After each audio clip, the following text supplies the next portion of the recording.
Activate cash और trade discount के लिए आपको क्या करना है? हो गया? चालोगे जान एक्टिवेट कैश और ट्रेड डिस्काउंट के लिए आपको क्या करना है? अकाउंटिंग वाउचर F8, वहाँ आके आपको F12 और F12 प्रेस किया, वहाँ पे लास्ट ऑप्शन आपको मिलेगा कौन सा? कैश और ट्रेड डिस्काउंट, एक्टिवेट कैश और ट्रेड डिस्काउंट। उस ऑप्शन को आपको क्या करना है? यस। उस ऑप्शन को यस करने से इफेक्ट कहाँ आएगा? आइटम आप जैसे सिलेक्ट करोगे उसकी क्वांटिटी रेट आपने सिलेक्ट करने के बाद जैसे इंटर करोगे वहाँ पे आपको डालना है डिस्काउंट का परसेंट। डिस्काउंट आपने डाल दिया, मान लेते हैं 2%। 2% डिस्काउंट डालने के बाद वो आपके टोटल वैल्यू में से लेस नहीं होता है। आपको क्या करना है? डिस्काउंट की एक लेजर बनानी है, तो डिस्काउंट के लेजर में अंडर में सिलेक्ट करना है आपको क्या सिलेक्ट करना है?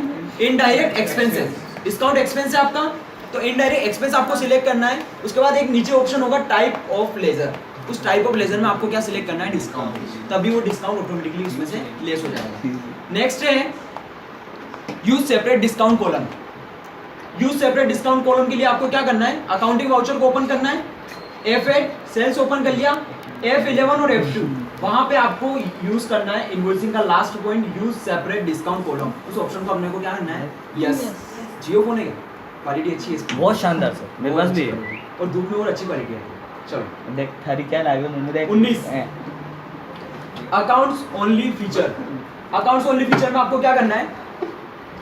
F11 F1 जैसे ही आप F11 F1 करोगे उसमें जनरल का फर्स्ट पॉइंट आएगा accounts only. Accounts only feature को अगर आप यूज कर देते हो तो आप इन्वेंट्री से रिलेटेड कोई भी एंट्री पास नहीं कर सकते हो। यानी कि आप इन्वेंट्री में ना तो सेल कर सकते हो ना ही परचेस कर सकते हो। ठीक है, तो उस ऑप्शन को यस करने से क्या इफेक्ट आएगा? इन्वेंट्री इन्फो और इन्वेंट्री वाउचर का जो ऑप्शन गेटवे और टेली पे शो होता है वो ऑप्शन शो नहीं करेगा। ठीक है, ये होता है अकाउंट्स ओनली ऑप्शन। उसके बाद ऑल शॉर्टकट कीज।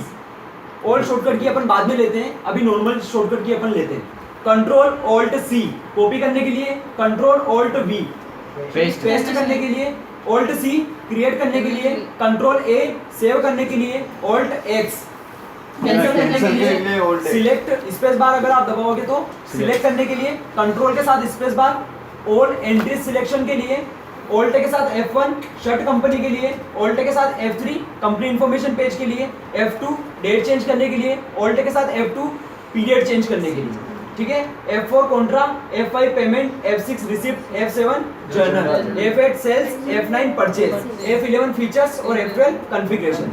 ठीक है, उसके बाद ऑल्ट आर रिमूव करने के लिए किसी भी एंट्री को अगर आप चेक कर रहे हो वहां से अगर रिमूव करना है तो ऑल्ट आर, और उसके बाद अगर उसको वापस मतलब वापस उस बिल को लेके आना है, अनडू करना है उस बिल को, तो आपको करना है ऑल्ट यू। अरे नो, ठीक है, उस बिल को वापस लाने के लिए। ओके, ऑल्ट बी प्रिंट के लिए, ऑल्ट ई एक्सपोर्ट करने के लिए। ठीक है, ये शॉर्टकट की होगी जितनी भी थी, ऑल्ट देखते बाद में। ऑल्ट डी डिलीट करने के लिए, delete company process. Delete company process में अपने को क्या करना है? कंपनी पहले तो ओपन करनी है जिसको आपको डिलीट करना है, उसके बाद ऑल्ट के साथ F3 क्या प्रेस करना है? ऑल्ट के साथ F3। ऑल्ट के साथ F3 किसकी शॉर्टकट की है? कंपनी इंफॉर्मेशन पेज की। कंपनी इंफॉर्मेशन पेज होगा, वहां पे आपको अल्टर का एक ऑप्शन दिखेगा ALTER, वहां पे आपको अल्टर पे इंटर करना है। जैसे आप अल्टर पे इंटर करोगे लिस्ट ऑफ कंपनी शो होगा। लिस्ट ऑफ कंपनी में से आपको सिलेक्ट करना है वो कंपनी जिसको आपको डिलीट करनी है। ठीक है, इंटर करोगे उसके बाद आपको प्रेस करना है ऑल्ट के साथ डी। ठीक है, उसके बाद इंटर, और उसके बाद एक बार और आपको कंफर्मेशन के लिए वो बोलेगा कि क्या आप डिलीट करना चाहते हो। उसके बाद एक बार और इंटर, वो कंप्लीट डिलीट हो जाएगी। Are you sure?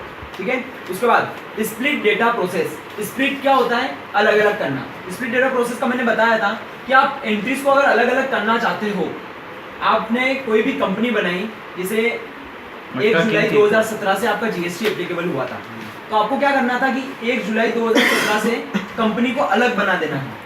तो आप स्प्लिट डेटा में जाके, यानी कि ऑल्ट के साथ F3 यानी कंपनी इंफॉर्मेशन पेज ओपन करके स्प्लिट डेटा पे आपको क्लिक करना है। वहां जाके आपको कहां से कहां तक की कंपनी अलग करनी है वहां जाके आपको सिलेक्ट करना है। ठीक है, और कंपनी डेटा को आप स्प्लिट कर सकते हो। यानी कि 6 महीने का अगर अपने को डेटा अलग करना है, 6 मंथ का अलग करना है, तो आप 2 कंपनी अलग अलग बना सकते हो।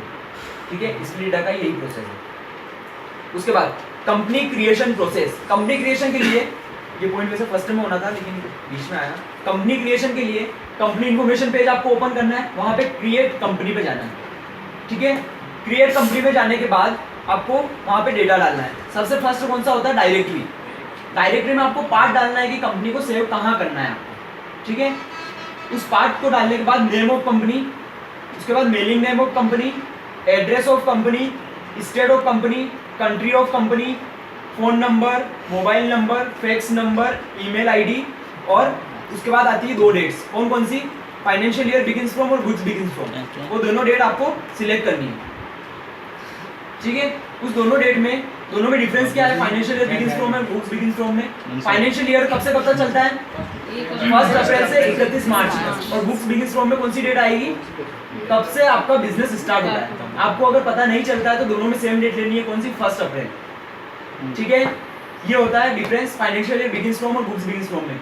ये आगे का एक पॉइंट है, वो भी क्लियर हो गया यहीं पे, ठीक है। उसके बाद टेलीवोल्ट पासवर्ड और यूज सिक्योरिटी कंट्रोल। टेलीवोल्ट पासवर्ड में क्या होगा? अगर आप उस पासवर्ड को एप्लीकेबल करते हो तो आपको कंपनी का नेम कंपनी लिस्ट में शो नहीं करेगा, हाइड रहेगा। ये होता है बेसिकली, अगर आप ब्लैक में काम कर रहे हो, आपकी कंपनी ब्लैक में चल रही है, तो आप उसके अंदर टेलीवोल्ट पासवर्ड को एप्लीकेबल कर सकते हो। इसके अंदर आप टेली के जो पासवर्ड होंगे वो कोई क्रैक नहीं कर सकता है, कोई हैकर भी नहीं, और ना ही इनकम टैक्स डिपार्टमेंट, और ना ही टेली कंपनी उसके लिए जिम्मेदार है कि रिकवर होगा या नहीं होगा। अगर यूज सिक्योरिटी कंट्रोल अगर आप कभी भूल जाते हो, फिर भी आप वापस उसको रीसेट कर सकते हो, टेली कंपनी आपकी हेल्प कर सकती है। लेकिन अगर टेलीवोल्ट पासवर्ड आपने डाल दिए तो, और भूल गए तो भूल गए, आपका डेटा सारा चला जाएगा, ठीक है। तो वो टेलीवोल्ट पासवर्ड होता है, ब्लैक में अगर आप काम कर रहे हो तो उसके लिए काम में आता है। उसके बाद सेकंड है difference between financial year begins from और बुक्स बिगिंस फ्रॉम। ये क्लियर हो गया। टेलीवोल्ट पासवर्ड, यूज सिक्योरिटी कंट्रोल, ये भी हो गया। मिक्स्ड अप सप्लाई और मैन्युफैक्चरिंग ऑफ प्रोडक्ट, इस पॉइंट से बाद में स्टार्ट करते हैं। धन्यवाद सर। Thank you.